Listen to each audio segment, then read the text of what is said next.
Trumpas sprogsta iš pykčio dėl naujojo Irano lyderio, prisiekia atkeršyti ir atsako kariniu įspėjimu, kuris pakėlė krizę į pavojingą lygį. Močtaba Chamenėjus, Alio Chamenėjaus sūnus ir įpėdinis, šį šeštadienį 2026 m. Liepos 11 d. paskelbė savo pirmą viešą pareiškimą nuo tada, kai perėmė Irano režimo vadovavimą. Valstybinėje televizijoje perskaitytame tekste jis pažadėjo atkeršyti už tėvo mirtį, kuris buvo nužudytas per JAV ir Izraelio surengtą išpolį vasario 28 dieną. Močtaba pareiškė, kad kerštas yra Irano tautos reikalavimas ir užtikrino, jog jis įvyks, net jei jis pats ar kiti pareigūnai nebus šalia, kad jį įvykdytų. Donaldas Trumpas sureagavo po to, kai Ali Chamenėjaus laidotuvėse buvo iškelti plakatai ir skanduojamos šūkiai, raginantis nužudyti Amerikos prezidentą ir Benjaminą Netanyahu. Jungtinių valstijų prezidentas pareiškė, kad 1000 raketų yra paruošta ir nutaikyta į Iraną, o 1000 kitų pasiruošę būti paleistos, jei režimas bandys jį nužudyti. 1000 raketų yra užtaisytos ir nutaikytos į Iraną, o 1000 kitų pasiruošusios nedelsiant paleidimui. Jei Irano vyriausybė įvykdys savo visame pasaulyje paskelbtą grasinimą pasikėsinti į dabartinio Zibrasio prezidento gyvybę, marsiu šiuo atveju aš. Įsakymai duoti, o ZSEVos ginkluotosios pajėgos yra pasirengusios ir pajėgios metams, su galimybė pratęsti, visiškai sunaikinti visas Irano teritorijas. Tebūnie šlovinamas Alachas. Prezidentas Donaldas J. Trumpas. Tuo pačiu metu Vašingtonas davė Teheranui laiko iki šio šeštadienio viešai pareikšti, kad Hormūzo sąsiauris yra atviras, užkirsti kelią naujiems išpoliams prieš komercinius laivus ir atsisakyti bet kokių mokesčių už praplaukimą. Ką ketina pulti naujasis Irano lyderis? Kodėl Trumpas paskelbė karinę parengtį? Kaip režimas atsakys į ultimatumą dėl Hormūzo? Tuoj viską papasakosiu. Jei tau patinka toks tiesioginis ir be užuolankų turinys, apsvarstyk galimybę užsiprenumeruoti, nes čia tokie vaizdo įrašai kiekvieną dieną. Močtaba Chamenėjus tapo aukščiausiųjų lyderių kovo 8 dieną praėjus kelioms dienoms po tėvo mirties. Nuo to laiko jo viešas nebuvimas sukėlė abejonių tiek Irane, tiek už jo ribų. Nuo atakos nebuvo paskelbta jokių nuotraukų, balso įrašų ar oficialių pasirodymų. Reuters kalbinti šaltiniai teigia, kad per tą patį bombardavimą, per kurį žuvo Ali Chamenėjus, jis patyrė sužalojimų ir veido traumų. Net ir nepasirodęs prieš gyventojus, Močtaba nusprendė savo pirmojoje žinutėje pažadėti kerštą ir išlaikyti radikaliausią režimo retoriką. Pareikšimas buvo perduotas po savaitę trukusių laidotuvių ceremonijų ir stiprios politinės mobilizacijos.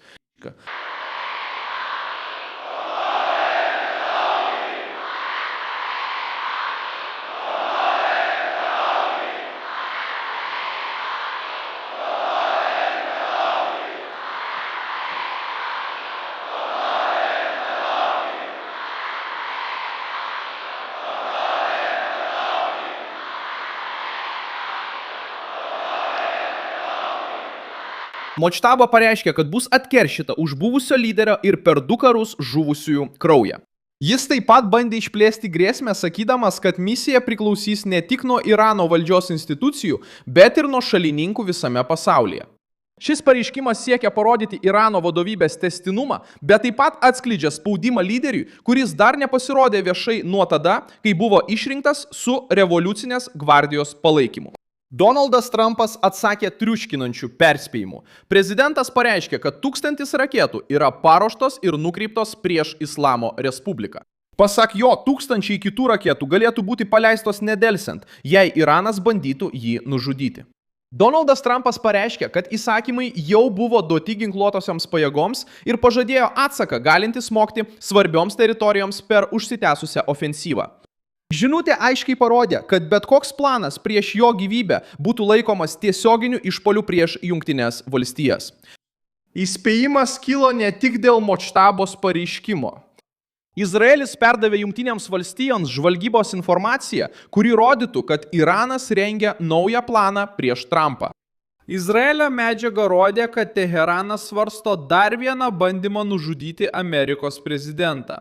Iranas žada atkeršyti Trumpui nuo tada, kai žuvo generolas Kasemas Soleimanis, nukautas per amerikiečių operaciją pirmosios respublikono kadencijos metu. Dabar ši grėsmė tapo dar stipresnė po Ali Chamenėjaus mirties ir jo sūnaus atėjimo į valdžią, o laidotuvės taip pat padidino Vašingtono susirūpinimą. Protestuotojai nešė plakatus, kuriuose reikalaujama Trumpo ir Netanjahumų mirties. Religiniai autoritetai ir su režimu susijusios asmenybės pasinaudojo ceremonijomis, kad skatintų atsakomųjų veiksmų retoriką. Užuot pasiūlęs būdą, kaip sumažinti karo mastą, naujasis Irano lyderis pasirinko tėvo atsisveikinimą paversti atvirą keršto pažadą. Donaldas Trumpas atsakė parodydamas, kad Jungtinės valstijos neketina priimti grasinimų savo prezidentui be griežto atsako. Asmeninis konfliktas tarp Donaldo Trumpo ir Močtabos vyksta tuo pačiu metu, kai abi vyriausybės kovoja dėl Hormuzo sąsiaurio kontrolės. Vašingtonas pareikalavo, kad Teheranas paskelbtų pareiškimą, pripažįstantį, jog sąsiauris yra atviras ir kad ne vienas komercinis laivas nebus užpultas. Įspėjimas buvo išsiųstas tiesiogiai režimui ir vadovui, o ne per regioninius tarpininkus. JAV pareigūnas pareiškė, kad bus griežtų pasiekmių, jei Iranas atsisakys įvykdyti reikalavimą. Kitas pareigūnas teigia, kad Iranams tai nebus gera diena, jei atsakymas bus neigiamas. Ultimatumas buvo paskelbtas dėl išpuolių prieš laivus kertančius šį regioną. Jungtinių valstijų pareigūnai kaltina Irano pajėgas pažeidus prieš 3 savaitės pasirašytą memorandumą, nes jos pakartotinai atidengė slopinamąją ugnį prieš komercinius laivus. Išpuoliai sukėlė naujus susišaudymus ir privertė susitarimą atsidurti ant žlugimo ribos. Donaldas Trumpas pareiškė, kad paliaubos baigėsi, tačiau įgaliojo savo derybininkus toliau ieškoti sprendimo. Tačiau terminas yra trumpas. JAV vyriausybė reikalauja 3 aiškių priemonių. Iranas turi pripažinti, kad sąsiauris yra atviras, pažadėti, jog laivai nebus puolami ir užtikrinti, kad visi kanalai galėtų būti naudojami be mokesčių. Teheranas nori kontroliuoti maršrutus ir priversti laivus laikytis Irano valdžios nustatytų kelių. Režimas taip pat pasisako už mokesčių už praplaukimą įvedimą. Vašingtonas atmeta šį bandymą, nes Hormuzo sąsiauris jau dešimtmečius laikomas tarptautiniu maršrutu, kuris yra būtinas prekybai ir energijos tiekimui. Trumpas žino, kad leidus Iranui dominuoti šiame maršrute, režimas įgytų galę grasinti pasaulio ekonomikai, kai tik panorėtų gauti politinės naudos. Aš sutaupiau pinigų, turėjau grįžti ten ir pasiimti savo grąžą. Jų benzinas dabar pigesnis. Taigi, ačiū tau, Trumpai, kad padėjai man šiek tiek staupyti. Mes esame pirmojoje Freedom Fuel Network degalinėje Filadelfijoje. Vadovaujame veiksmams, mažinant benzino kainas. $3.47. Šis skirtas 47-ajam prezidentui Donaldui J. Trumpui.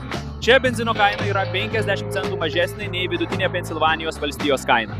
Birželio 4. Benzinų kainos krenta? O, tai puiku. Jungtinės valstijos nurodė laivams naudoti pietinį maršrutą esantį netoli Omano vandenų. Šis kelias sumažina Irano įtaką jūrų eismui. Amerikos pareigūnai teigia, kad radikalios grupuotės režimo viduje atidengė ugnę į laivus, siekdamos atgauti galią derybose. Irano atstovai paneigė, kad būtų prašę naujų derybų, tačiau sutiko dalyvauti tolesniuose kontaktuose, kuriuos inicijuoja Kataro ir kitų regiono šalių tarpininkai. Amerikos pareigūnas teigia, kad Irano atstovai pripažino, jog išpuoliai buvo klaida ir paprašė tęsti derybas. Informacija taip pat rodo vidinį konfliktą tarp režimo narių, kurie nori susitarimo, ir revoliucinės gvardijos atstovų, kurie siekia eskalacijos. Irano užsienio reikalų ministras Abbasas Arakčis buvo išsiųstas į Maskatą aptarti krizės su Omano užsienio reikalų ministru Saidu Al-Thani Al-Omanu. Said Badr Al-Busaid. Susitikimas numatytas šį šeštadienį ir jame turėtų būti aptariamas jūrų eismas, pravažiavimo maršrutai ir Jungtinių valstijų keliamos sąlygos. Vašingtonas tikisi, kad Iranas po susitikimo pateiks pareiškimą. Jei Teheranas atsisakys, jau rengiami kariniai variantai. Kataras, Pakistanas, Turkija ir Omanas bando užkirsti kelią naujai atakų bangai. Pakistano ministras pirmininkas Shehbazas Sharifas kalbėjosi su Irano prezidentu Masudu Pezeshkianu ir Kataro emyru, ragindamas susilaikyti nuo veiksmų. Turkijos užsienio reikalų ministras Hakanas Fidanas pareiškė tikintis, kad sprendimas vis dar gali būti rastas. Šios šalis baiminasi, kad Irano atsakas gali išprovokuoti išpolius prieš bazes, uostus ir energetikos infrastruktūrą visame regione. Izraelis stebi judėjimą ir palaiko tiesioginį ryšį su Trumpu. Izraelio gynybos ministras Izraelis Katsas pareiškė, kad jo šalis yra pasirengusi vėl smogti dar stipriau, jei to prireiktų. Izraelis taip pat yra pagrindinis taikinys, nes dalyvavo atakoje, per kurią buvo nužudytas Alis Chamenėjus. Močtaba bando pasinaudoti tėvo mirtimi, kad suvienytų radikalius sparnus ir įrodytų, jog turi autoritetą. Jo viešo nebuvimo, pranešimo apie jo sužeidimus ir priklausomybės nuo revoliucinės gvardijos fone dar labiau išauga poreikis pademonstruoti jėgą. Keršto pažadas veikia kaip žinutė Trumpui, Izraeliui ir taip pat vidinėms grupuotėms, kurios kovoja dėl režimo ateities. Močtaba pažadėjo kerštą, tačiau dabar jis susiduria su prezidentu, kuris pareiškė turys 1000 paruoštų raketų, karinę sąjungą su Izraeliu ir šalių tinklų, spaudžiančių Teheraną atsitraukti. Kitas Irano atsakas gali nulemti, ar krizė pasuks link naujo susitarimo, ar link dar vienos puolimo bangos pačioje režimo širdyje. Vyriausybė daugiau neturi ką pasakyti šiuo klausimu. Sekite mūsų projektą ir prisidėkite finansiškai per ekrane matomą PIX raktą. Esame nepriklausomas kanalas, kurio tikslas pateikti jums tikrą informaciją. Jūsų parama padeda mums išlikti.